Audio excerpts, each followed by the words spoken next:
Welcome to this episode of Unity Through Diversity. And today I have this beautiful sister. It's been a while. I have been trying to invite you on this podcast for last, I don't even know how many months. It's been at least about 6, maybe. I don't know. Has it been that long? Since summer, at least, right? It's been at least since summer. Yeah, actually, since last time you had me on your show. Oh, yeah. And we tried to schedule it, but for some reason, you just on and off. But here is my sister, Erin Patrice, and she is such a wonderful soul. And in the last couple months, even almost less a year, I don't remember at the beginning, how did you find me?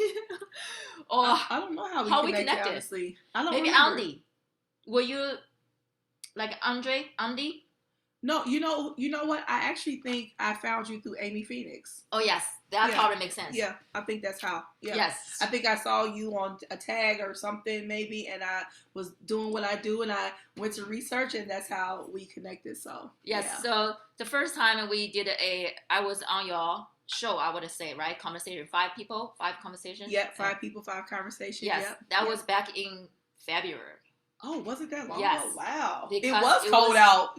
It was like Chinese New Year. We were wearing like a red. You remember Annie came over. She was wearing all red because she was recording a podcast with me. Yeah. But then we probably back and forth, it just didn't work out. But I'm glad I'm here. This is perfect now, right now. Yes. Yes. Perfect timing. I feel like everything is somehow unfolded. There's so many things happening in your life or happening in your life. And I think this is perfect time for us to really share your story because, like we said, Unity Through Diversity is a platform that we allow us to tell story, to empower and encourage other people. And you actually is one of those people in the area. I have goosebumps here in the Tri-City area. Really walk the walk, not just talk about things. You are really doing the work. Mm-hmm. And I think that this is a perfect season, not fall, right? You're harvesting. Yeah. We are harvesting. This is that season. Yeah, I did a whole, I talk about that all the time. This is the harvest season. Yeah. Yes, all the work you put in. So, like before we dive into all your story, I want you to invite you to share like what's happening in your life, your organization became, or it's just became the, oops, I think it happens. Okay. All right. So it's a nonprofit organization, right? Okay. And you just went to the TEDx, which when I saw it, I was like, yay, because it's been on my list for 2 years.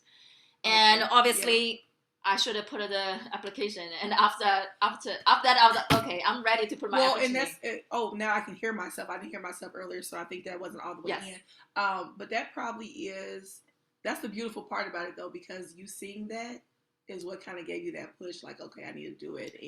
And for me, being there, I was like, yeah, I need to go ahead and do that push. So maybe we'll share the stage one day.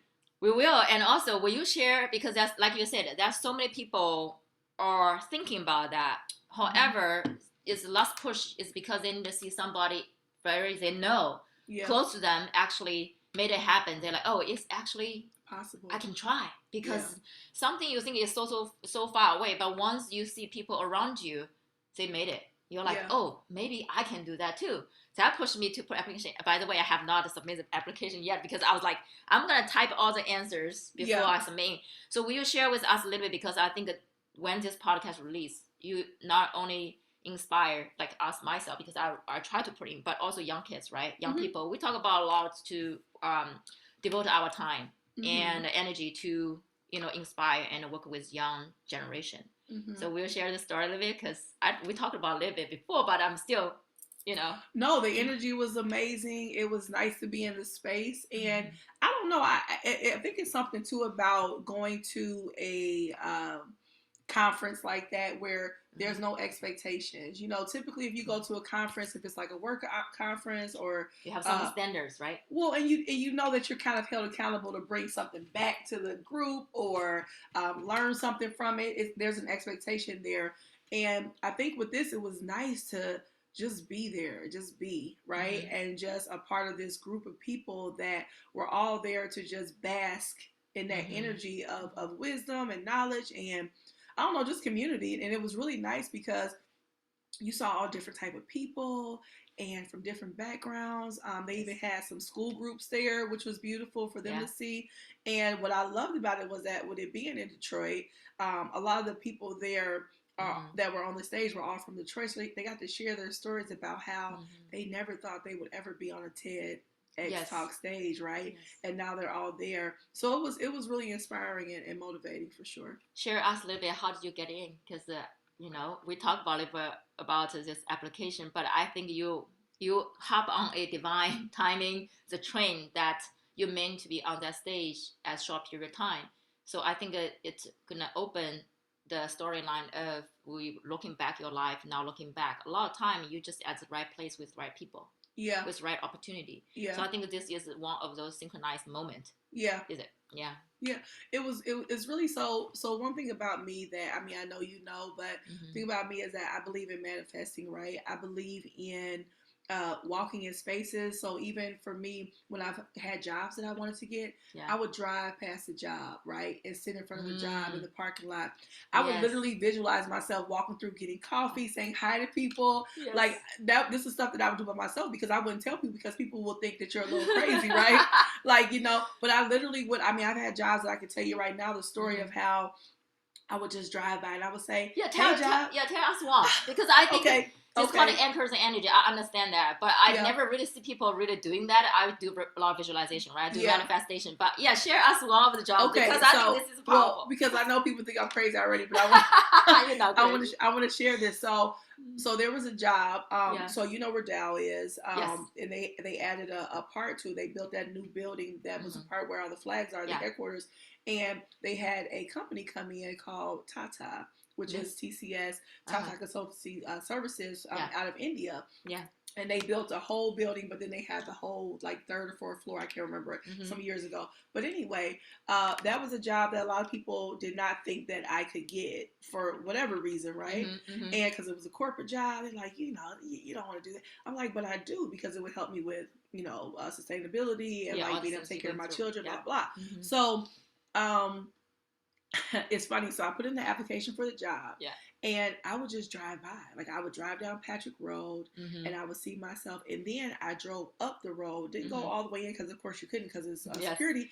But I would look through the little windows, and I would literally visualize myself just walking through, saying hi to people. I don't know. I didn't know what the inside looked like. I didn't know anything, but I would just visualize myself walking through, and I would be acting like I'm sipping coffee. Yeah. I mean, all of these things, right? Because one thing with visualization is that, in manifestation, is that you have to think about like the sensory part, feeling what it smells like, what it would look like, the taste you would, like eating, whatever, drinking coffee, all that stuff is a part of manifestation. So. Yeah, I would visualize all that. Long story short, this is actually really cool because it sounds made up, but it really happened, right?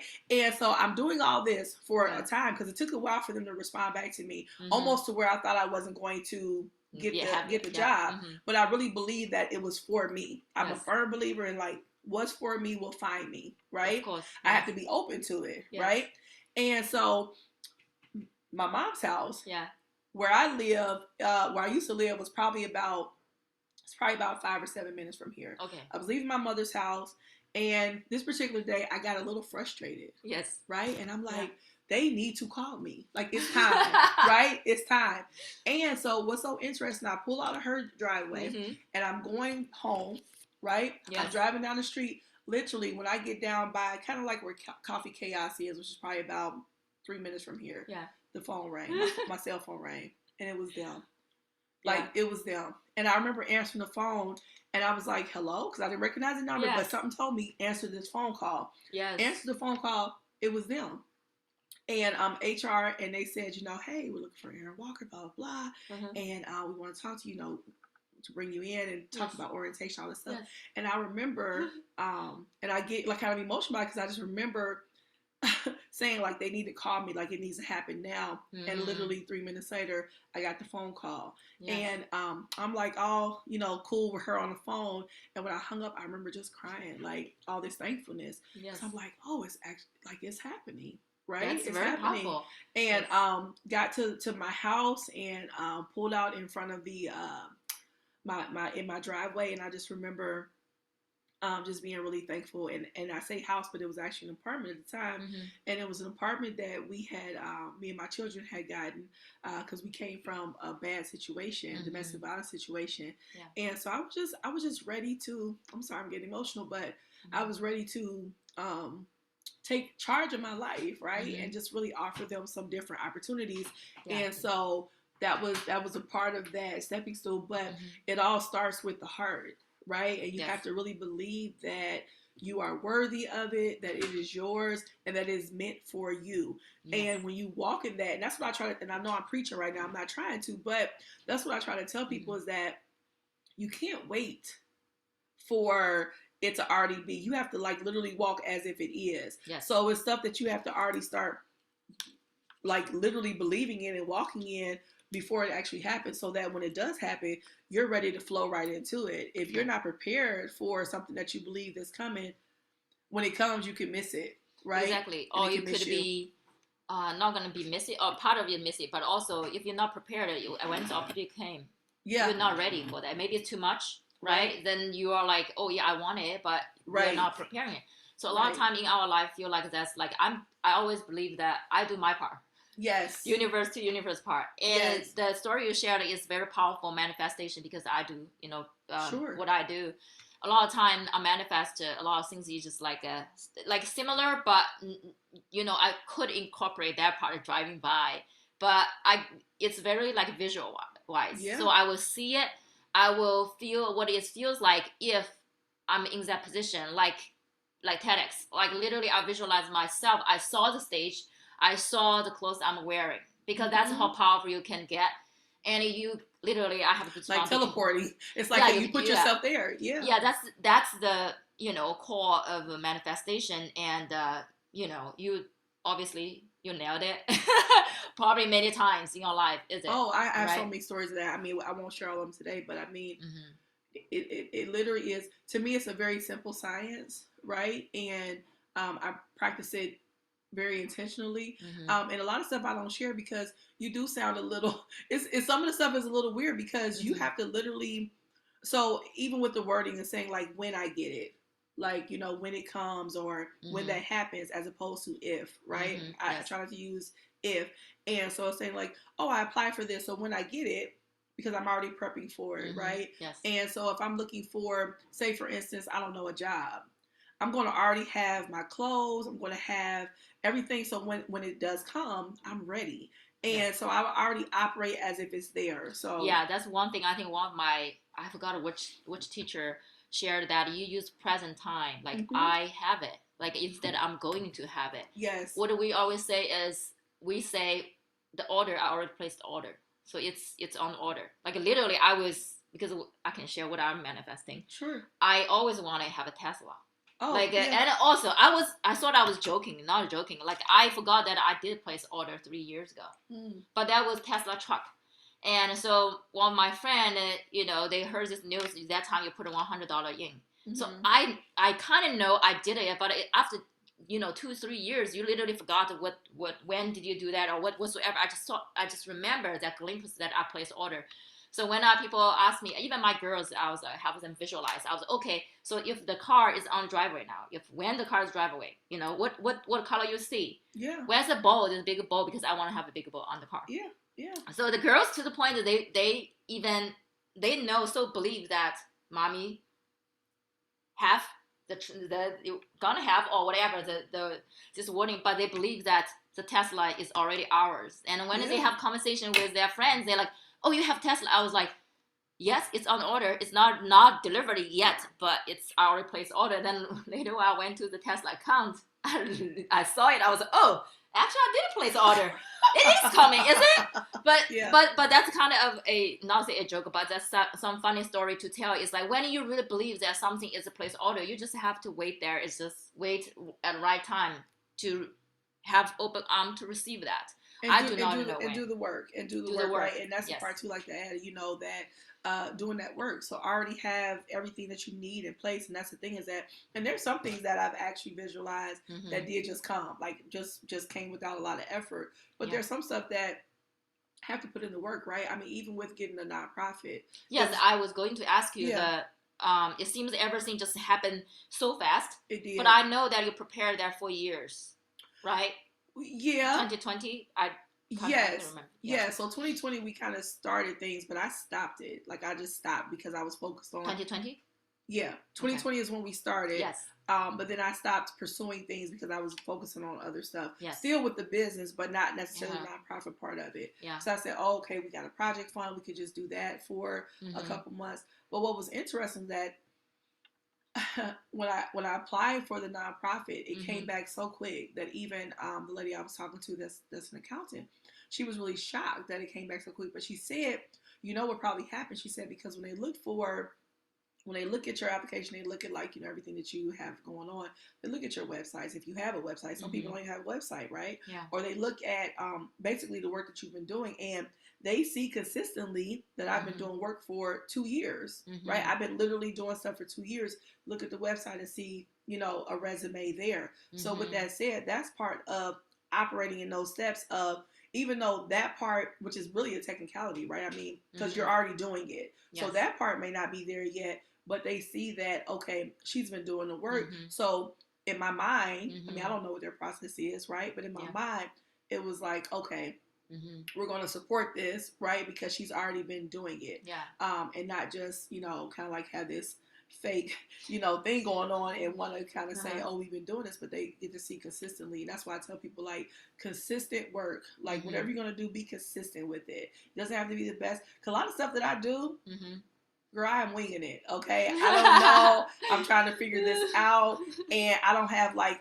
all this high-tech stuff, but I just get started. And that's the part that I think people really fail themselves by not just getting started. They want everything to look perfect. They want everything to be, with this pretty, bow and this package. And it's like, just get started. Just start. Yes, same thing with my podcast. It took me 2 years to really, not 2 years, actually 18 months. I had an idea 2020 after George Floyd. Yeah. So, and I didn't really put everything together until probably last year, November.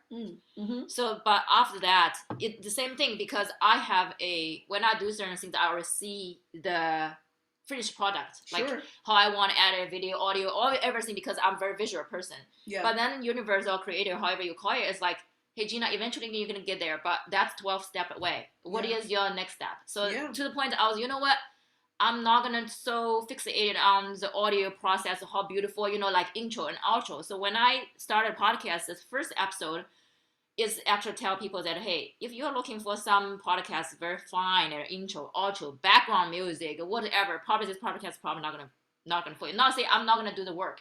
Right. I'm going to do my best because we use all the resources I have. Yeah. But the content is raw, it's there. But like those editing, to be honest, I tell everybody, like, editing is not my strength. I can do it, but I choose to not putting my 5 hours on editing. I choose my 5 hours on creating, to communicate people, to have the podcast recorded, because that's my strength, is connecting with people. And see, I hate editing, but I had to do it because I couldn't afford to pay an editor. Oh yeah, that's right. So I mean, so I said, okay, well, I have to do this, right? So I'm going to just invest the time, the torturous time to do editing. I applaud people who edit, because it is not fun. It is very time consuming, and it is very tedious. So, but again, that's part of that stuff where it's like, you have to do it. You have to be the marketer. You have to everything. Yes, and you have to just do it and just hope that and know and believe that things. But that's process as well. You know.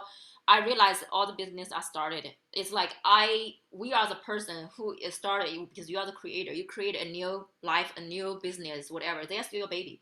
You got to know every process, every step of that. However, after you understand every single step, some steps you can later hand it over to somebody specializing. But at the beginning, it's like, I know that I am the person supposed to be understand inside out, upside down, right? The process of like recording, editing audio. I'm to the now, like editing audio, I can take me 10 minutes done.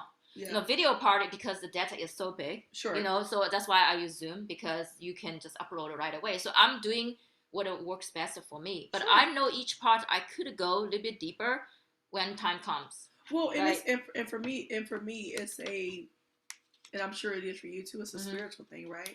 So one thing that's so beautiful about being able to have your hands on, just close it. Just like putting your hands on everything is being able to sow that energy into it, right? Mm-hmm. So everything that I touch, that's a part of the process. I'm intentional. Mm-hmm. Right? Yes, it's because some people who, if that's their profession, they're going to do a good job, but they don't care about it. They don't have that heart with it, right? Mm-hmm. So even, I mean, I could pay somebody to come and decorate a table, right? Mm-hmm. So when we do our live show, they can come decorate it. Yes. It will look very formal and beautiful. Yeah. But that heart part is missing not there. The touch of your own energy. Yes. Right? So I go in there, I have music playing by myself, and I'm in that setting, and I just set up the table, right? Mm-hmm. I visualize the people that are sitting there. Mm-hmm. They're going to get along and be respectful to each other. So all that is going into that while I'm prepping for this space. And able to just kind of speak over the space, be at one with the space, and just kind of say, hey, we want peace here. This is a place of unity, community, and for us to grow, right? Yeah, your beauty is just, I would say honing in this beautiful, creates a beautiful environment. I do want to talk about this because we talk about nonprofit organization for the last 10 minutes. We still haven't really introduced the nonprofit organization, right? Yeah, right. So I'll let you go introduce your own baby. Oh, yeah. Right? Yeah. So the Breaking Bread Village, and so essentially what it is a space that's created to welcome all people, right? And I really, so just to tell you this, because of our last show that we just did, I'm really invested in really getting the message across on what does it mean to be in diverse spaces. And when I say all people are welcome, because I'm finding that people don't understand what that means, even though they think they do, right? I had a little pushback of one of the panelists that I had on last time, because he has what people consider extreme views, political views. And I realized that people say they want diverse spaces, but I don't know if they know what that means.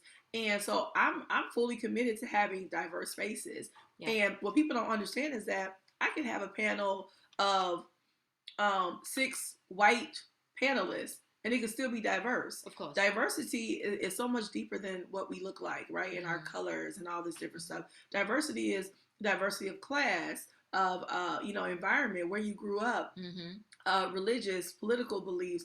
All that stuff is what makes us unique, right? Yes. Yep. So I intentionally bring people who have these different thought processes and ideas, because that is what our world is made up of. And this particular panelist that came on, he makes up a big population. He represents a big population of the people that we have living right here. Yes. And so for me, I always, that conversation really challenged me to think, the people that say they want to unite the community, connect with the community, do you really want to? Because your community is not just people that think like you. Your community is made up of a lot of different people. So the only way for you to connect and help a community, you have to understand and hear from them. And that's what we're trying to do at the Breaking Bread Village. That's what we are doing at the Breaking Bread Village. So with that said, that's kind of what we do is bring in people very intentionally. Yeah. I see the similarity now. I mean, that's why I say this is probably the perfect time for us to do this podcast, because my podcast called Unity Through Diversity. Sure. And this name came from literally, I a lot of the business name, you find the name found you. I always believe that the things that I created or we created, whatever, they are finding the right channel. We are the channel. We are the vessel. You have this energy. That's why this name, this creation come to you. If we did not anchor the energy, this creation going to move on to the next person who is more matched for this energy. When I do the podcast, the energy probably will be very different when I do my healing work, because I understand that the name called Unity Through Diversity is such a huge name. I'm like myself, to the point that that's why I would say, hey, I have to start. However, later I'm going to have different hosts to host this podcast, like myself, right? But I also want to have young people, right? Because they reach to the audience will be different. Even though I will go to interview, the people are in high school, whatever, but not because of my age, it's because I'm not living in their environment. Even though I try to go to bridge the gap, but what if have somebody is 19, 18, they can interview people from 15 to 25.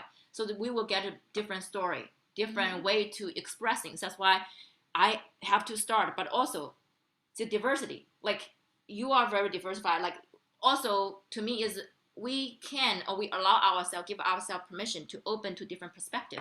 Yeah, we like myself. I mean, like to the point that I cannot even tell myself whether I'm Chinese, American, whatever. It doesn't really matter because my background have all these layers thing to the point that I don't even really care. Not saying I don't care. It's like I can't even just put myself into one box because I'm willing to open. No. And I also listen to different. It's like a diamond, right? You have different cut, different sides. And when the sun come in, if you from this side and that side, same sunlight, but you will see different ray. So who's right? Who's wrong? Everybody's right. I mean, everybody's wrong. Think about. I mean, I have four children, right? Mm-hmm. 4 boys, and they were all raised in the exact same household. They're totally different. So different. Yes. They see things very different. I mean, extremely differently, right? Mm-hmm. And so that's the thing is that it's just so interesting because, like, we have to get out of these silos and these different echo chambers because it's just not healthy, right? Mm-hmm. You can't get all your information from one source.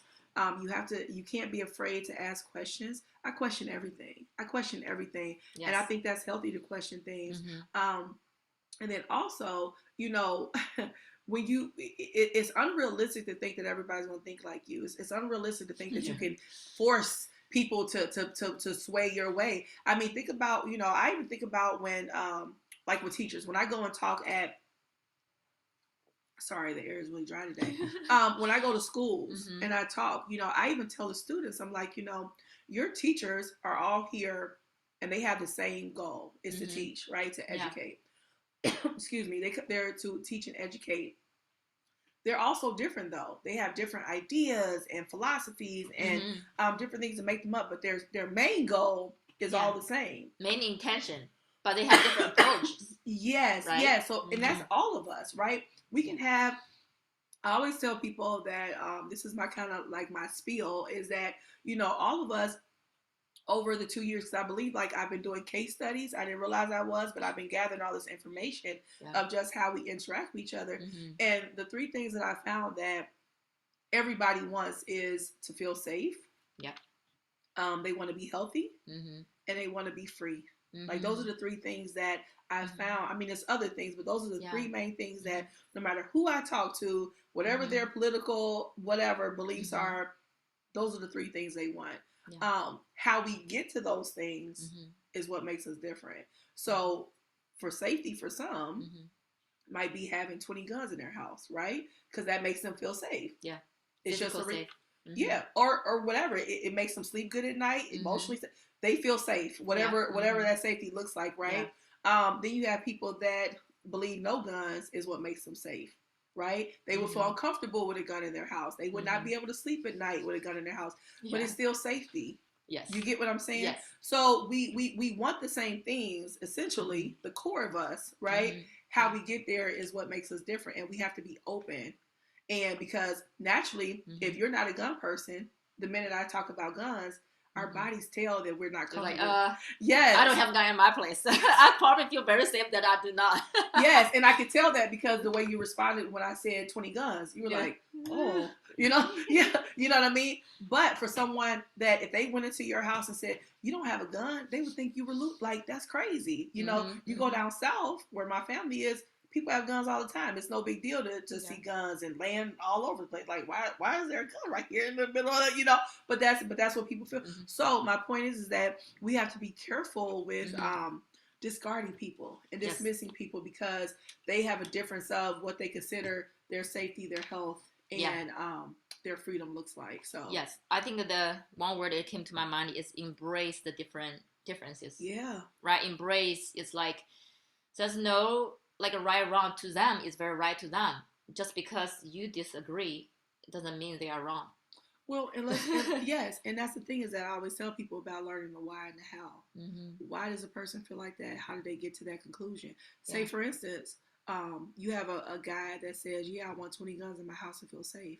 And you say, well, that's dumb. Why would you want 20 guns? That's crazy. You may ask why. And then you ask the question why, and then he may tell you, you know, when he was 5, he remembered somebody breaking into his house, right? Yeah, robbing, taking his stuff, or somebody ended up getting killed by this person, and they had no way to protect themselves. That was traumatizing.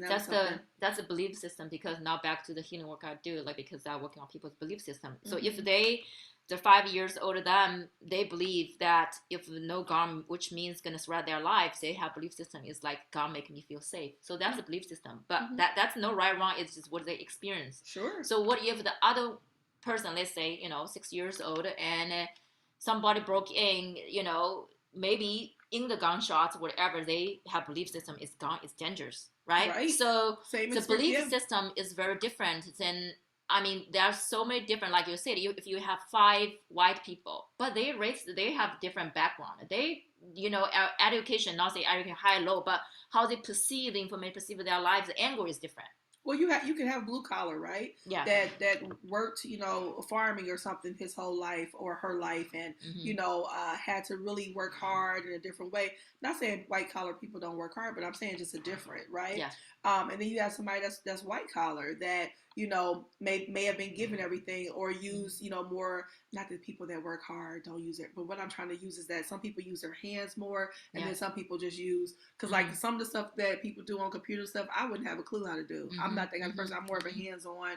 So I want to make sure I'm saying this right, not to take away from anybody and what they do, but it's different, right? When you are raised differently, it's just different. Yeah, it's different. The different is good word. Yes. To honor each other's where they come from, you know, and also have this open-minded to just ask questions, be curious. Yeah. And then why? Tell me about it. They make me understand. Not make assumptions. Yes. Because okay, so you know Renee, the owner of Live Oak. Yes.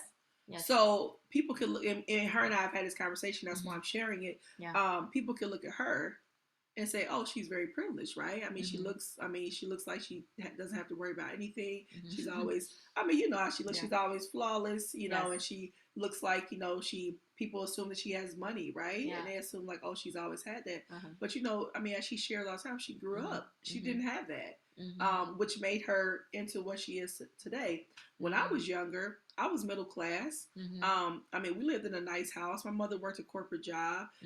You know, I could get anything I wanted to. It wasn't until I got older and got into a situation that I lived a different life, and I had to live in the projects and didn't know what I was eating from day to day. But my childhood was not like that, and people would assume that mine would have been and hers wasn't. But it's not fair to make those assumptions based on what we look like. So my point is that that's why we have to sometimes dig a little bit deeper to understand people. That's for sure. Like when I came here, or after a couple of years I came here, when I back to China, people, they would see where you're from and assume what's going on in your life.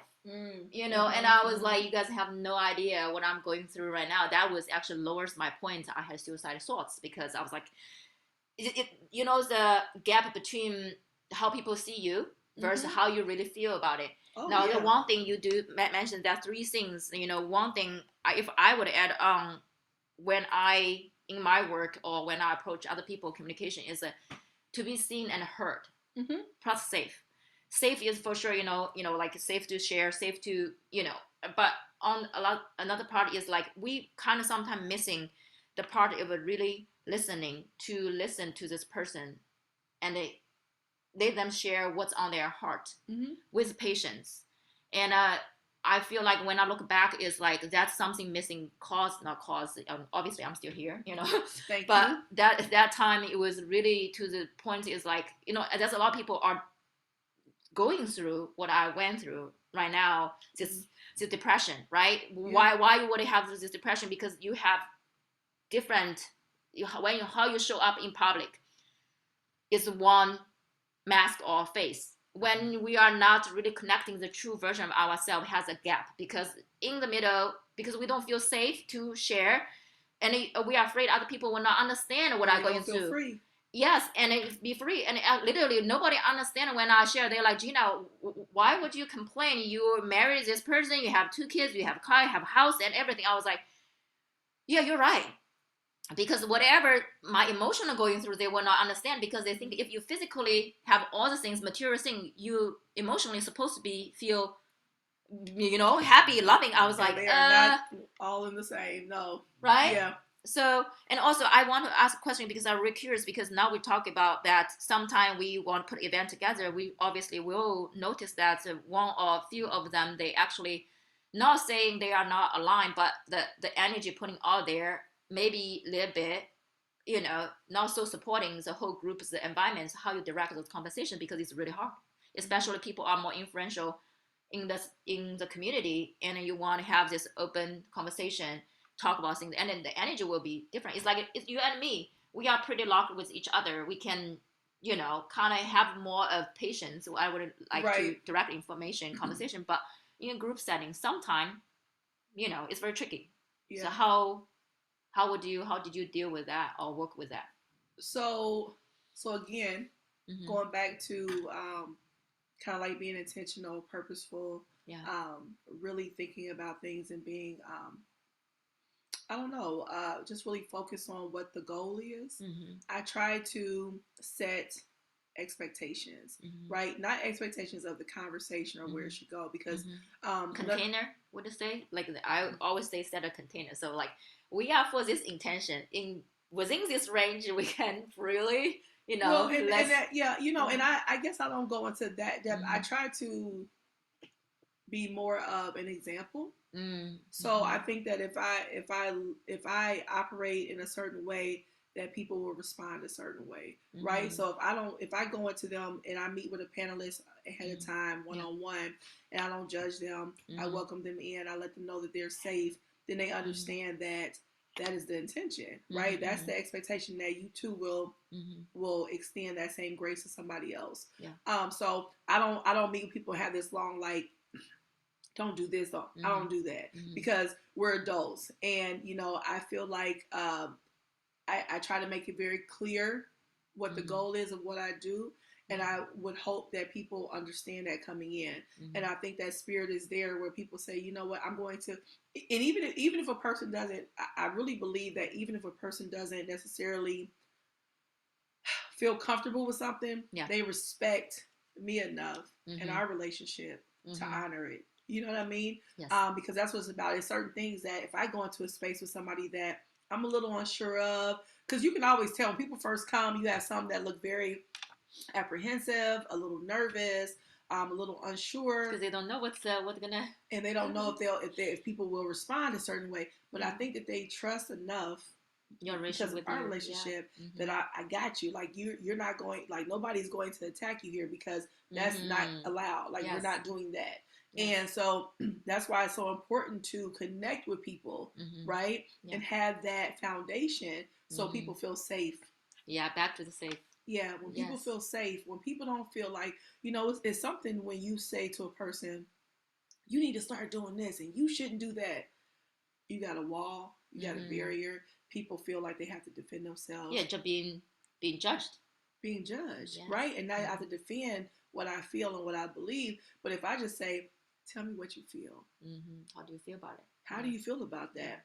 Please tell me. Like I'm begging you to tell me. I really want to know. Then people feel like, oh, okay, I have freedom here. I have freedom here, right? Yes. This is a place where I can be safe to be myself. Because so often we feel like we have to toe this line, and really, I mean, it's just not realistic with growth. Yeah. Yes. Now let's bring back to the community. You know, we were talking about community being safe, right? Being free. And share with us a little bit more. Besides Breaking Bread Village, I think you've been involved in different other, interacting with other organizations here in like Bay City. I'm from Bay City, Midland, because we think like Bay City, especially Bay City with Midland, we feel like they are very close to each other. For some reason, it's like Saginaw still too, but Bay City and Midland, and somehow they're like, because I always back forth. Well, and it's like 15 minutes apart, and people kind of go there a lot for different things, and it is this weird, complicated thing where I wish it wasn't like that with Saginaw. I wish that everybody felt like it was all one big triangle. It's catching up. I feel like it's I think that people are time. Well, I really think that people in Midland and Bay City are being more intentional of making that connection, because it's really up to us to make that connection. Yes. Because we're the ones that ostracize, right? And I'm just saying that very generally as us. I'm just saying that very generally, but and this is me on my soapbox right now, but I think that people in Midland and Bay City are seeing the value in making that connection, because there is value. Yeah. And so we have to be more intentional with that. But some of the organizations are the Cultural Awareness Coalition that I'm a part of. And really, I've always kind of been more of an enigma and just kind of like just kind of appear places. I never really, that was, okay, so that's one thing about me. I never wanted to belong to anything. I've always been kind of what I call myself a wildflower and just kind of a free person, right? Yes. I never wanted to be a part of anything. Just box, right? I try to unbox it. Well, because you know what happens is, okay, so say for instance, you say you're a part of this organization. You have to then adhere to all their creeds, right? Because when you go out into public spaces, people now recognize you as not just your individual self, but, oh, this person's a part of this. So then too, if I don't live up to what their expectation is, then I failed living up to that expectation, right? Yeah. I don't like that. I like to just kind of like I've always been kind of free, that I represent me, right? And you know, of course, that's not real, right? I mean, we represent our children, represent our families. I mean, of course, we know that we do represent things outside of ourselves, but for me, I never wanted to be put into a box ever. So like my mother, my aunts, and my cousin are all like a part of like the AKA organization, which is nothing wrong with that. I have people that are part of the Links organization, and they're like, you know, you need to be a part of that, you know, your legacy, and you should be in there. And I've never wanted that. I've never. Well, your legacy is wildflower. Be free. Yes, that is who I am, and I've always been like that. Even I mean, people that know me from high school and school, you know, I've always been kind of a loner, but I've also been, people know me. Yes. I just don't belong to a group. I feel like you speak into my heart, because I see myself the same thing. And I want to go back to the Saginaw part a bit, because I don't want people to be confused, you know, like, oh, we are talking about Midland, and also, so basically, I lived in Saginaw for 11 years. Sure. So Saginaw is like a home base to me, because I just moved to the Bay City last year. Yeah. And what I'm saying here is like, because also Saginaw is more spread out a little bit. It's much bigger than Bay City and also Midland. Sure. So it's I feel like it's starting to make all the connection, even in the healing, you know, community. We tend to connect with, you know, Saginaw and also this Tri-City area is triangle. We are working with each other very, very, very closely. Somehow, because just like said, Saginaw has its own unique. We're back to the diversity again. Yeah. Saginaw, Bay City, and Midland, they are three different personality, different people. Like if you really tell me, I can describe you because what kind of personality they are. So we are all come from different angles. So I don't want, just because I say, you know, Midland, and then that basically seems that we're casting Saginaw. No, it's a different energy and a process that we are trying to unite or connect with people in different ways. You will connect with them different way. I approach it's different way because that's what I do. Yeah. And we do have a lot of collaboration going on with Saginaw, like the new business come up. We have meditation thing or other things going on. Actually, tomorrow we have I think I was talking more like in a general, not really specifically with different organizations, but I think generally sometimes different parts are not included, right? Yes. In the coming together part for whatever reason. I won't even get into that. I don't even know, but I feel like, you know, we've been collaborating back forth, and I feel like the next step was literally there are certain points in Saginaw. I feel like it's coming. I just don't know when, how, what. Yeah. But and I think that is just our personal responsibility to be intentional with creating bridges, right? So I think that a lot of people are working on that, and we have to be intentional with, for example. So I was asked to go out to the CMU last Friday. Yeah. Wow, it's been a week. Wow, that's crazy. It just like it was yesterday, but last Friday to Central Michigan to speak and also to facilitate a panel discussion. And they asked me to help bring in minority business owners. And there was a girl. I brought a guy from a realtor here in Midland named Brandon Lewis, who's a realtor here. Yeah. But then also a young lady named Ashley that does shoes out of Saginaw. Yeah. And, you know, and I'm going to be totally transparent. Somebody asked, you know, they looked her up and stuff and said, oh, you know, do you want her on the panel? So I was like, why wouldn't I? Was my question. Yeah. I knew what they were trying to get at, but I wanted them to tell me. Yes. I want you to I want you to speak. You stand on what you're saying, right? So I asked, well, why wouldn't I have her? Oh well, it was like this, and I said, no, I specifically want her because I think when we talk about minority businesses, we can't just bring people that we think are polished and these don't do that, because we need to show the real life and the grind that people go through. Yeah. And I thought she was the perfect one to bring because she represents a part of the community. Yeah. And everybody doesn't get somebody that will write a check for them and just start a business, or get this huge community that will just be like, hey, let me just give you all this and that. Some people literally start from the ground up. Yeah. Everybody does not have boots. When they tell you to pull yourself up by your boots, everybody don't have boots. So sometimes people have to go out and make things happen. And she is doing such a beautiful job at literally starting from the ground up. So I wanted to make sure that people like herself and everybody else on the panel represents the spectrum. See that side of the business, minority business owner, right? Yeah, because it's a lot of people that she represents, and people need to realize that some people literally so they can relate. yes, and understand, and then too also empathize and understand that just because you have someone write a check for you to get your business started, or somebody that will give you all the keys to the city and all the information. It's a lot of stuff that goes into this that I didn't know.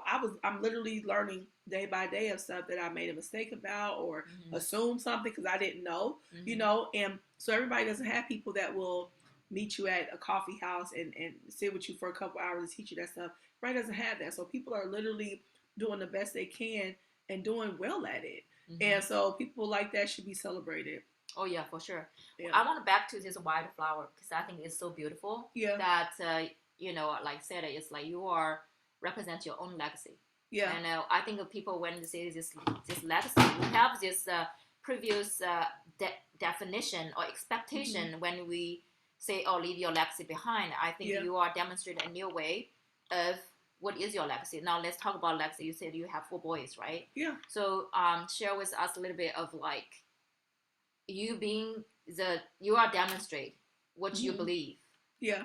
And in your household, and if you feel comfortable to share, because being different, being you, sometimes costs a lot. Sometimes people don't understand. Like when you choose to outside the box, sometimes relationship fall apart. Like a lot of relationships fall apart because people don't understand why you be a certain way. And I can speak for myself, but I think.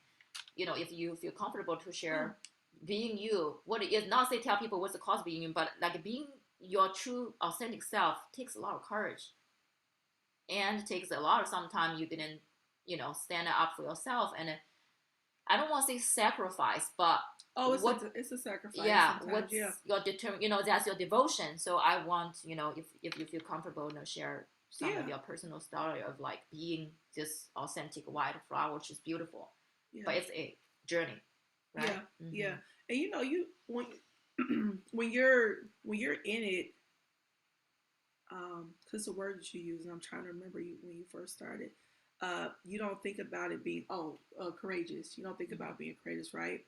Yeah. You don't see it that way. And just to give you a little backstory, so I was adopted when I was younger, and that comes with its own insecurities, right? Because you don't know like where you belong, and you're so different, and why am I wanting to be outside dancing in the flowers when everybody else wants to like learn computers and whatever, right? Why am I like this? Why am I so different? Why does nobody else look like me? So it's all these different things that you ask yourself when you're younger. And then 2, I was always kind of rebellious. I was always rebellious, always kind of challenged things, even as a young child, and I got in trouble a lot. Yes. And see, back then, growing up in a Baptist church, I used to have to sit on what they call the mourner's bench, and that's an actual. What is that? Well, it's an actual bench in the front of the church where when you were bad, you had to sit there, and everybody knew you. It was like punishment. Wow. That was heavy as a child because you got walked down to the front and had to sit here, and everybody knew that you had messed up. And so, and that was a era where, you know, people would have you like, you know, kind of confess you're wrong in front of everybody. And so it was a lot of stuff that, and trauma that comes from growing up that way. And then too, that was still the era where, you know, everybody knew all your business. You know, your parents would, you know, mom would tell everybody that you got in trouble or you messed up. So it was always this reminder that I was doing things wrong. Even in being myself, I got in trouble a lot in school for talking when I was supposed to be walking straight lines, and I was wanting to dance instead. And so I was always different that way, and got in trouble a lot for that.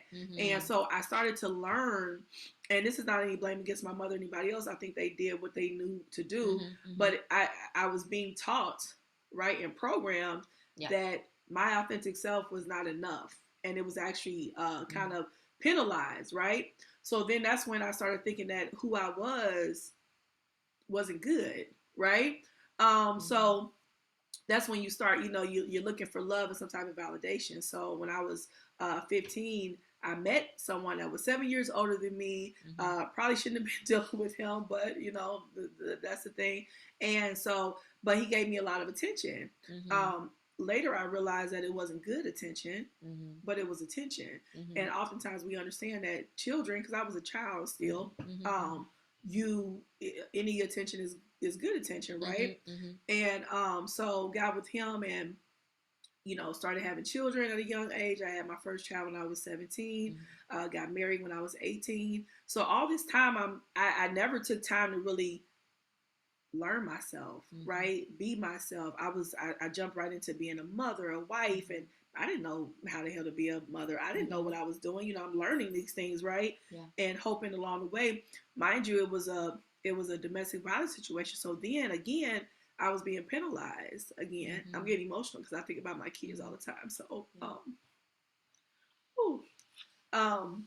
no, I'm okay. I just, I don't know. It's just a weird thing because, and a lot of this stuff, I don't know if I've even talked about in this way, but I never I just now made this correlation between being penalized again for being yourself. So this was a repeat thing. So just this constant thing of like being hurt by being yourself. So that's heavy. Right. So, my children were being victimized, and I was too. So it was this thing of, it's funny too, when I look back at pictures, I didn't even recognize myself in the picture. I always call it like Walking Dead, because I didn't realize I was so dead inside. And I think by that time I was just tired, right? You get tired, but you're back to what you said about those masks. You have to continue to perform, right? You have to show up. You have to be a mother. You have to be a wife. You have to be a community person, whatever it is. So you have to, I'm so thankful for this. I've always had a core of happiness. I've always had a core of joy. So even in those hard, dark times, I still had joy. So joy was still there even when I was sad, whatever. And I just remember, this is another part of the manifestation part, just to tell you how I got out of that. It was very powerful, and why I always try to treat people with kindness. I'm going to tell you why. The night that I left that situation, it was Christmas Eve. I'll never forget it, because Christmas Eve, you know, a lot of stuff is like shut down. It's like a ghost town, right? And at this time, it had snowed on the ground. It was cold outside. It was dark. That was, you know, when it gets dark at like 5 o'clock. And I was prepping to go to Christmas Eve service. That was when I was still kind of in church and going to go to a Christmas Eve service with my 2 oldest children, getting them ready.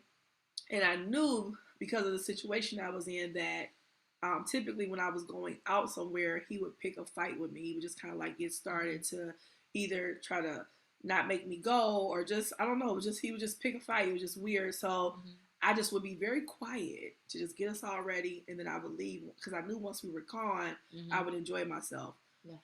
So my children were dressed, and I was getting ready, and I remember I had cooked something on the stove, and the way the house was set up was this door here, the kitchen sink and stuff here, and then the stove there, right at the door with the back doorway.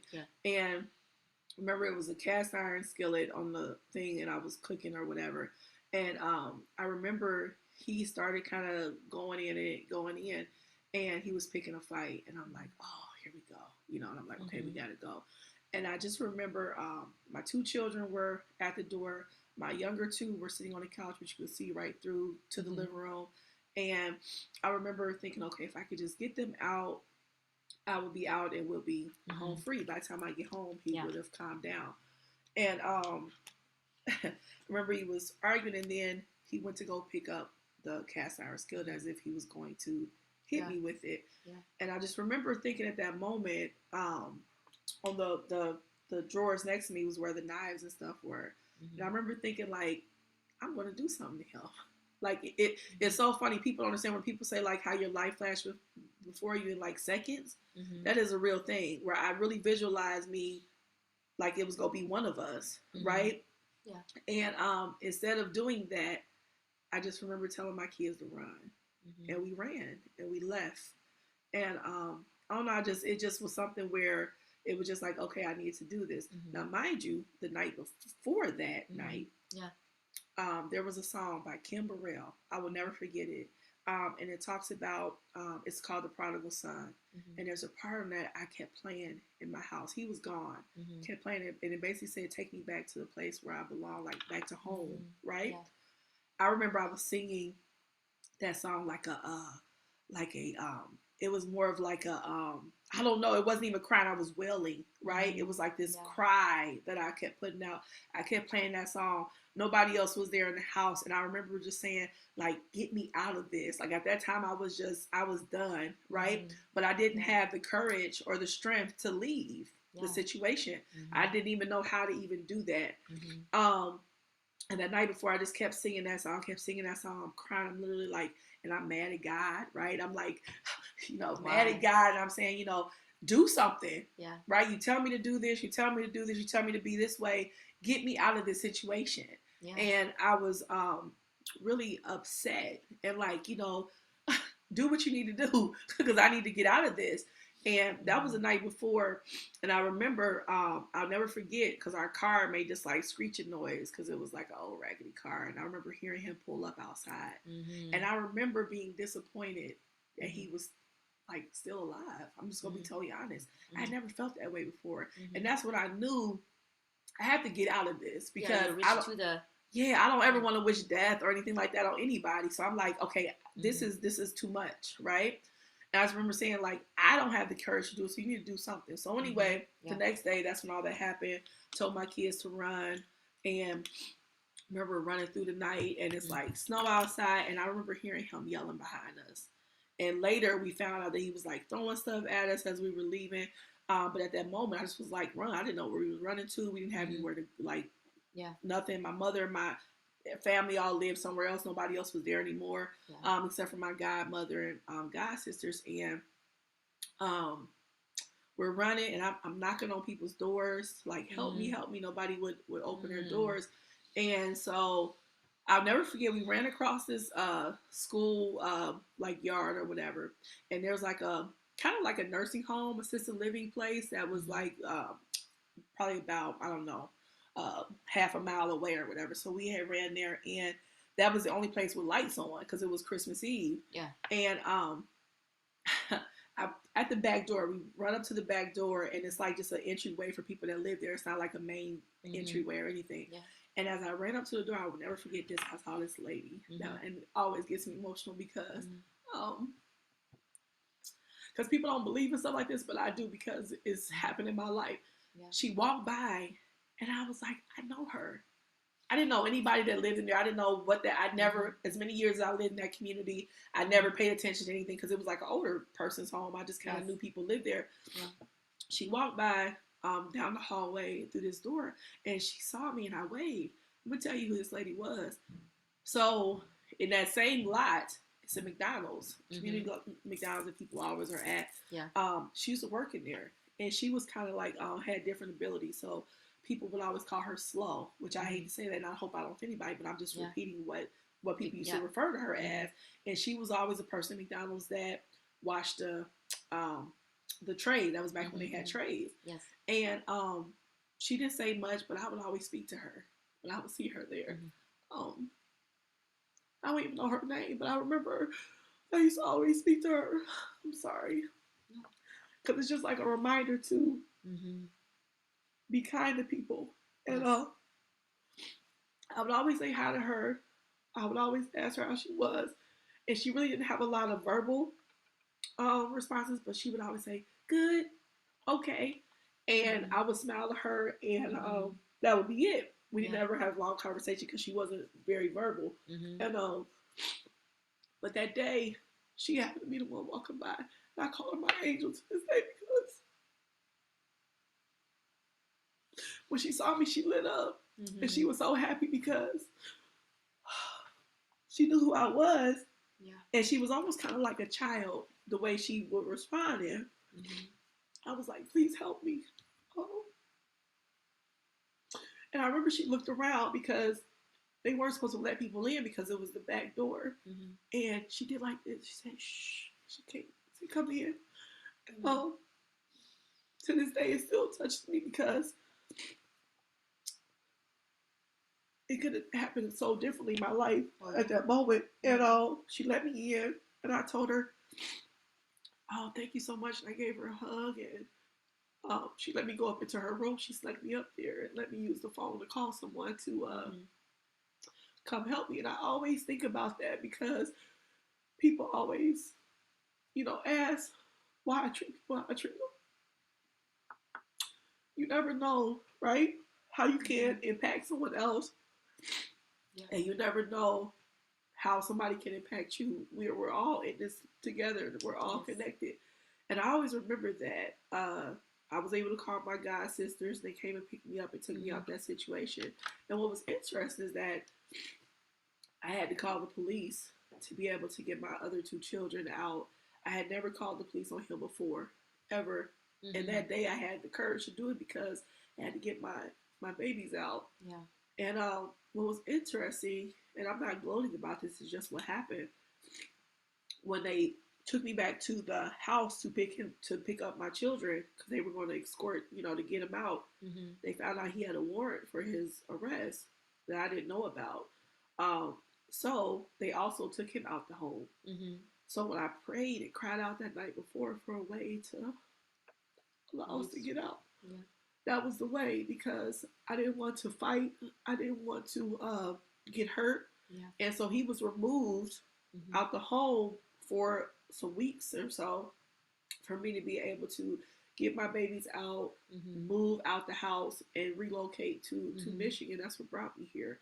But like I said, and I don't even know how we started on this conversation, but I do this sometimes. I start to go on tangents, but that's why I treat people how I treat people, because for one, I know what it feels like to be penalized for being yourself, and that's not cool. And then also I know the importance of treating people with kindness. It's not expensive. It's not that heavy. You could just do it, right? Just because you should, and because we don't know what people are going through. We don't know what they are going to go through. We don't know what they've gone through, right? Exactly. So it's like that's why I do what I do, and that's why it's so important for me to stay committed to that and be intentional with that. Because my thing is that if I'm not that way, how can I expect someone to be like that towards me? You know what I mean? So I have to live that example instead of preaching it and saying, you need to do this. I need to just be that, right? It has to be a lifestyle, and then hopefully people will come along the way. Yes, thanks for sharing this part of you that I never had any, thoughts of say, oh, we're going to get there. But I think this part is truly needed is because we all have a story, right? Yeah. Then the story is very powerful. Yeah. And once we pull through, however way we get to the other side of the tunnel, and you would realize that actually how hard for someone because you've been there before. Yes. And a lot of our work, I think we are, I didn't know how similar we are until, this is our probably second and third time really have kind of conversation about our story. Yeah. But I realized that that's why I want to go on TEDx and TED Talk, is because I know as my story, born as a second child, as a girl, Yeah. It's a lot of people do not understand what that means, but people are born this way, they know. Because I went through all the stage of things, like you went through your own hell. Like when I say own hell, is not people putting in your hair, part of that, but the other part is when people are not seeing who you are, right? You be labeled, and also inside of us, somehow we believed that we were not good enough. Oh, it's a war, right? Yeah. So it's like the hell of like I'm fighting with myself to the part that I rise above, Phoenix rising. But the older version of you honor that, because without that older version of you, we would not be this version of us. For sure. And I think you share the story is because I was asking the wildflower leave the legacy, and in the hard situations, and I think this is the part now. Like you said, it's not just, I'm doing this, nonprofit work, doing this, doing that. It's because you have a story back there and lead you to devote your life. Like a lot of things I do. Why would I do those things? Because I understand how hard for, as minority business people, as also Asian, I'm not even U.S. citizen, right? Not saying I could have, but I chose to stay as my Chinese citizen. I have a green card here because I want to honor my ancestors, honor where my roots from. I didn't know you were being adopted by your mom, but a lot of time we could choose to honor where we come from, the root. Like my kids, they are the mixed babies. Yeah. A lot of the time, I feel like I have the responsibility to carry the torches, pass on to them, to have them be proud of us. Not say you have to. It's just like, am I proud of being who I am? It's who you are, right? Yes. And that's the part where the wildflower comes in for myself, is that,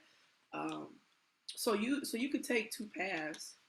Mm-hmm. You can either continue to channel that and keep that, believe what people say, or you can turn it into something positive, right? And really take ownership of it. So for me, I remember, my old pastor, Anthony Revis, I always tell, people who've heard me talk probably have heard me tell the story before, but I remember people used to always say all kind of stuff about me. It was stuff I'm like, I did that. I didn't know I did that. Okay. And I remember he was walking by me one day with his wife, and he calls me Sportio. That's his nickname for Sportio. Come here. And I'm like, hey, what's up? I'm just walking by. He goes, he looked at me and he goes, people think you're crazy, right? And I said, yeah, they do. No, it's not probably, they do. And he said, then go be crazy. And I'll never forget that. Mm-hmm. I'll never forget that, because from that day forward, I really made it a point to just be my authentic self. It was something about that when he said that to me that gave me permission to give myself permission to just be who I was. And I'm like, if people think this about you, they're going to think it anyway. So why not live in that absolute truth, right? And actually walk in that. Yes. And I say, and I always love being outside and love, plants and flowers. And it was something about wildflowers that I always just fascinated me. I'm like, they literally thrive in all different conditions, right? In different environments. And they're, by definition, not really curated or planted by humans, right? They just kind of on their own. Yeah. Yes. That's so and they thrive in such beauty and diversity in some of the oddest spots. And I said, I remember I was sitting outside one day, because I always, like I said, I love them. I love watching wildflowers on the side of the road and all kind of stuff. And I remember saying, like, I'm that. I haven't really been molded by people. I've not allowed people to make me into what they want me to be. And I thrive in any condition. Like I know that about myself, because I'm determined enough to thrive, right? I'm not going to ever lay down. So I said, wow, I am a wildflower. So I really took that being strange, weird, different, whatever the titles that people have tried to give me, I really took that and said, I'm going to make that into my own, as opposed to them having some kind of power and hold to where I feel less than. I'm going to actually say, oh, this is actually a superpower. Yes. Yeah, take it as your strength instead of weakness. Exactly. And also, you think about, like, let's just use the flowers, right? The wildflower, I grow some of this wildflower seed around in front of my house, and some of the flowers, obviously, they are more well trimmed or whatever thing. But you think about, sometime the well-grown flowers, they probably want to be the wildflower. And when we be the wildflower, we give other people permission, other flower permission that, hey, you can go a little bit wild. Just show your beauty, right? You don't have free. to be confined in this way. Go bloom. Yes. Bloom anytime you want to, right? Yeah. Some flowers, they bloom literally like around winter time, they're still blooming. Yeah. They are beautiful, right? It's different beauty. So I think back to, you are giving a lot of people right now in the community are all there, because obviously, you know, your energy, that's nothing can contain our energy. Is give so many people all there this permission to be their own definition of wildflower. Yeah, and just be yourself. Like it's a freedom in that. It's a freedom in walking in your authentic truth. And you know, I like color. I'm loud sometimes. Yeah, that's why your color. That's why I wear white today. I was like, I know you have very colorful. I was going to wear yellow, but I was no. Yeah, it's perfect. You would look good with your yellow. You would match my glasses. Yes, but yeah, I and when I first moved to Midland, after being here, I tried to tone myself down because I felt I felt so out of place. I'm like, everybody wears like so beige. Where you from? Where you moved from? Cincinnati. Yeah. Okay. Yes. Yeah. Everybody wears like very colors like beige and whites and blacks and which is nothing wrong with that. Exactly. But when I first moved here, my hair was fuchsia, right? So I had like fuchsia hair and I have all this different, all this stuff, and people would just stare at me. Are you always like this? Oh yeah. No, I mean I just met you, a year less than a year ago. So I'm just questioning. I was like, were you just being like in the last 2 years, or you're always like that? Oh God, no. The way I am now, I've always been just a very bright, fun. I like creativity because I'm kind of a creative at heart anyway. So I always express myself through my image, right? Yes. What I look like, it's kind of like the inside coming out. Yes. And so, but that was hard when I first moved here because it's not a lot of diversity here. And so you already stand out, and then you add on the fact that you have pink hair, and then you add the part that you're tall, and I mean, it was just a lot of different stuff that I was like, oh my God. And people would always ask me, where are you going? I'm like, to the store. Like, I mean, this is just me, right? And they would ask like what a special occasion. I'm like, this is how. And then too, it was a cultural thing too, because when I first moved here, and I would go to like a wedding or a funeral, I would dress up because that's how we would dress up. And when I first moved here, people weren't. I remember I went to one funeral and they had like flannel. Which is nothing wrong with that, but I had never seen anything like that before in my life, where people dress down for, or even going to church and stuff. So it was just a lot of cultural things that were different that I didn't feel, I guess, like that I wanted to keep exerting that energy to keep living up to my culture, right? So I kind of died down a little bit because I was just tired of people asking me questions. I just wanted to just go places and just be there instead of people making this big deal, right? Of our differences, as opposed to just like saying, hey, that's just different. So anyway, after that moment though, is when I was like, you know what? I'm going to, now mind you, before that I always wore I used to have big hair. I always wore big earrings. Like, I've always been very expressive, but I still was not walking tall in it, if that makes sense. And some of it was a facade because I really wasn't feeling like that inside. Yeah, you want to fit in. You try to fit in. I did my part. Yes. My part of being, my hair was not like the color right now. I always had what's that called, highlight hair. My girl's father, he's hairdresser, so I had years of highlight. But 2 years ago, when we went through our relationship transformation, he stopped cutting my hair or doing my hair because he's upset at me, whatever. Yeah. And after a couple months, at first I was kind of upset, and later when I saw all my darker hair grow out, I was like, thanks for not doing my hair, because now I see my true color. And actually before I tried to fit in, like I go opposite way, you try to be blonde because I'm Asian, you try to be the white, but actually it didn't work. When I look back at the pictures right now, I was like, Gina, you tried it, you did it. And you look so beautiful. Now when I come back, I was like, actually, I love my darker hair. That's what makes your eyes. It's like really accentuates your eyes and like has them stand out. Yeah. So be yourself, right? Back to the be yourself. But we all went through different episodes of losing ourselves, and eventually, because you have to lose yourself to realize that what you miss. Exactly. What you miss, and that's again goes back to the core of why I do what I do. Like there's a why and a how for me too. Like I know what it feels like to not have that permission or support behind you to be who you are. And I don't ever want somebody to feel like they can't be who they are. Now I get it, right? Like different settings, we kind of we shift because that's just how it is, etiquette and different stuff like that, right? Yeah. But the core of us still is who we are, and we're allowed to still be who we are. When I go and do presentations, I say, "Hey, y'all, this is how I talk, y'all." I'm gonna say, "Y'all." I don't have to, change it up because this is who I am. Yeah. And even when wearing my hair wraps, I go in intentionally in different spaces with that on because if I don't normalize it for people, then they don't think it's normal. And this is normal for different cultures and different ways of life. So this is how I dress, and this is how I represent myself. So unless we normalize it, people don't see that. So that's the one thing I feel like is very important is when you get comfortable in your own skin, people will be more comfortable to receive who you are, have to teach right? You have to teach people how to treat you. Yes. You have to teach people how to love you. You have to teach people what's acceptable for you. So if I don't show that for myself, then how will they show that for me? And that was one thing that I was missing because I didn't understand that when I was 16. I didn't understand that I had to teach that.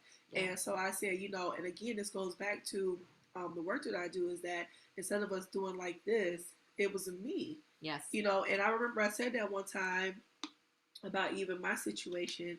And someone said, "Well, it sounds like you're victim blaming the people that are going through things." I said, "No. When you understand self-awareness and self-work, it's deeper than that. Of course, I'm not blaming anybody. Why would I blame anybody for being in a domestic violence relationship when I was in one? That would be kind of ludicrous, right? To blame anybody. But what I realized is that even for myself, I had to make that choice.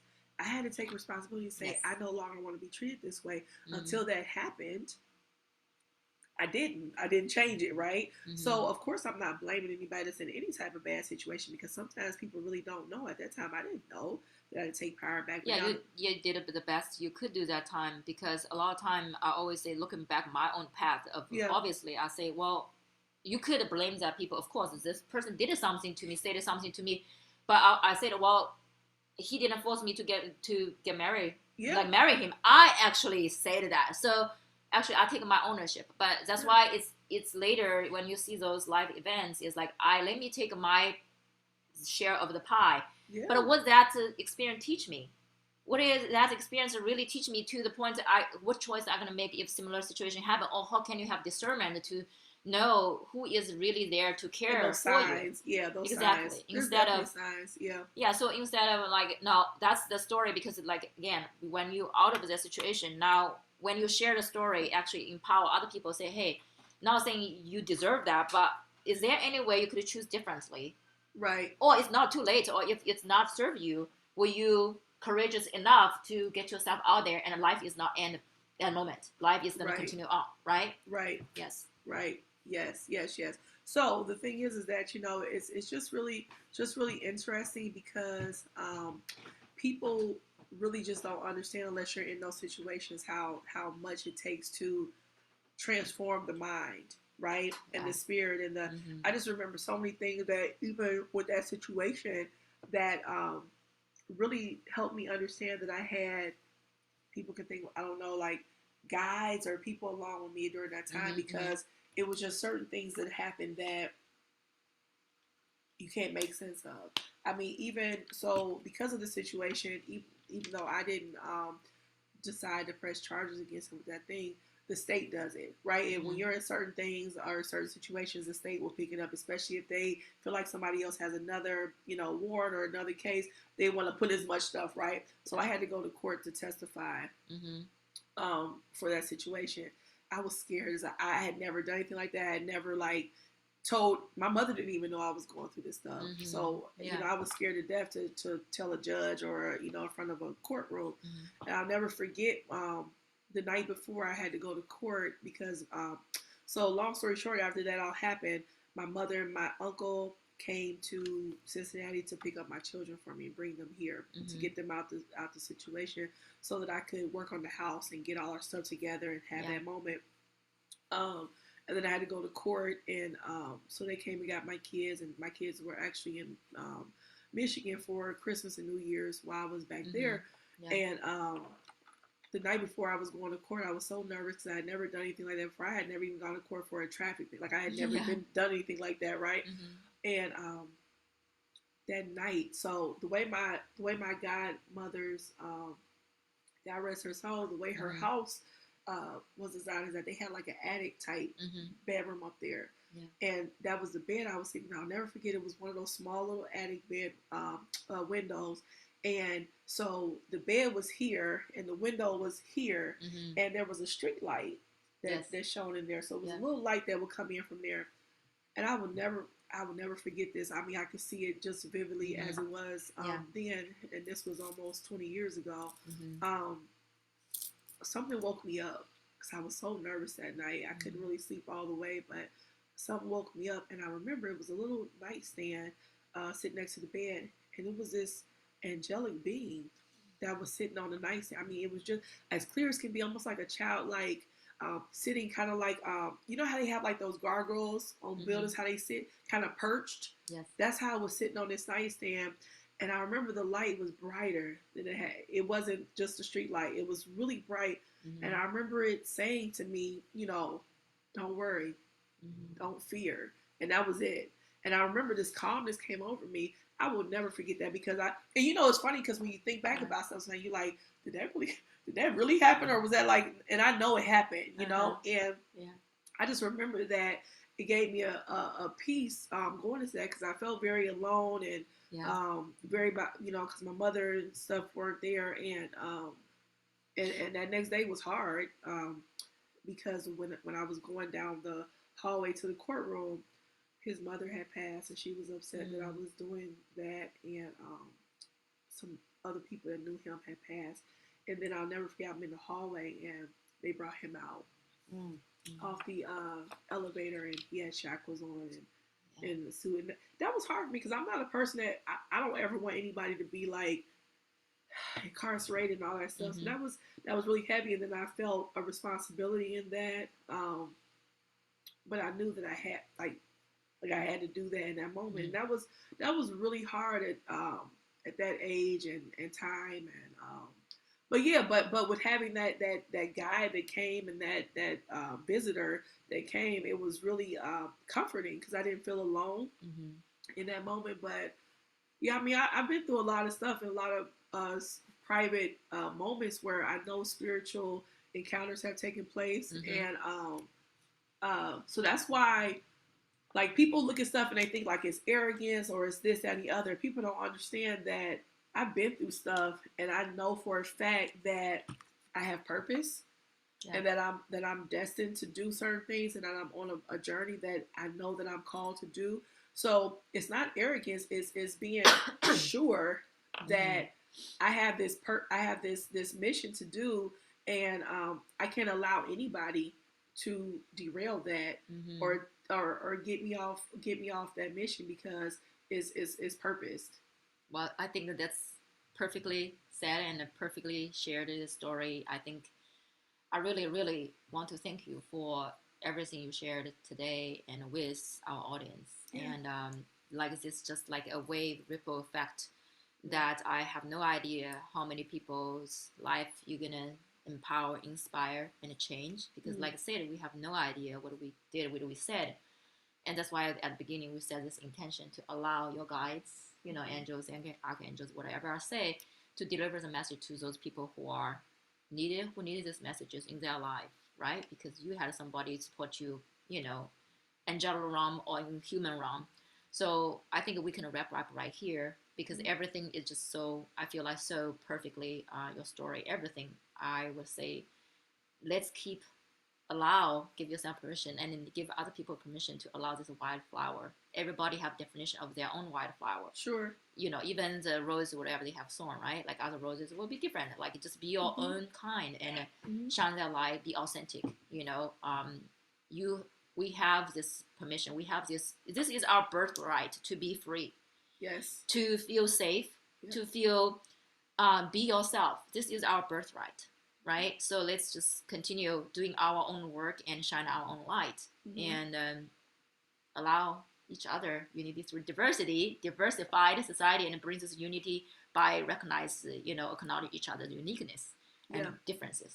All right. Thank you, sister. Thank you. Thank you. It's been such a beautiful, beautiful day. No, this is great. I love sharing. And, it's interesting just in wrapping up that sometimes people see tears and they think that it's like pain. It's actually joy. Like it's I don't know. It's like a feeling that comes over me of this freedom, and it moves me, So when you think back and you say, wow, you're really proud of yourself for where you've come from, and that you also can still visualize how you can also bring some people along the way. Yes, I feel like a lot of time for what I went through, I only can speak for myself. I actually am proud of a different version of me that she did the best to pull through to get me where I'm at right now. So I really have gratitude for different version of me. Even the version of me get myself into some situations probably did not do very good, but that's the lesson, because I meant to learn those lessons, because now all the work I'm doing like now, I was like every single, those events, actually they have some meaning underneath that. And that's why I think this version of me, and I also ask their forgiveness, because sometimes we judge ourselves, right? Like judge so much, and I was like, oh shit, how dare you? Like, why you could be more, smarter or whatever it is. We learn that judgment. We learn it. We learn to do that, and people teach us that because they do it to us. So yes. But thank you so much for the time. I appreciate this. This time Before we wrap up, I would like you to share how people find you, and also is there any upcoming event in the community? So that's. Sure. Yeah. I mean, we have another live show coming up January 24th.